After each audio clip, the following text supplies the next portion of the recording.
धर्मेंद्र जी की मौत हो चुकी है। 69 साल की उम्र में अंतिम सांसें ली धर्मेंद्र जी ने।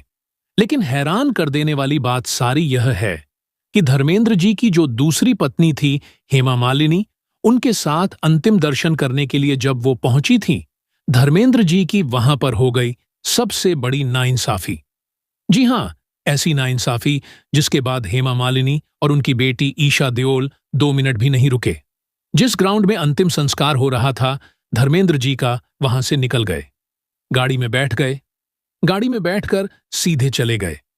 अब यह बात हम आपको बताते हैं दोस्तों कि किसने की नाइंसाफी, और यहां पर यह भी बताना चाहते हैं कि धर्मेंद्र जी की मौत के बाद उनके अंतिम संस्कार के दौरान सारे के सारे रिचुअल्स जो हैं, प्रकाश कौर, जो कि उनकी पहली बीवी थी, पहली पत्नी थी, उन्होंने निभाया। हेमा मालिनी को कभी माफ नहीं किया, और हेमा मालिनी से वो अक्सर जो है इस बात को लेकर पूरी तरह से मतलब क्लैशेस ही जो है इनके बीच में देखने को मिला। और इसी वजह से हेमा मालिनी भी कभी धर्मेंद्र जी से नहीं कहीं कि प्रकाश कौर से उनकी कभी मुलाकात करनी है, और कभी उनके सामने जो है वह जाना भी है। वह सिर्फ और सिर्फ यह बात जो है अच्छी तरह से जानती थी कि वहां क्या होगा।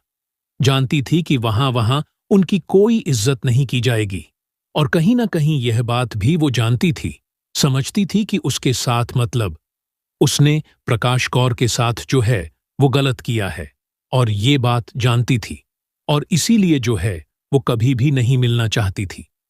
तो ये खबर जो है वो निकलकर सामने आ रही है दोस्तों। क्या कहेंगे आप इस पर? क्या कहना चाहेंगे?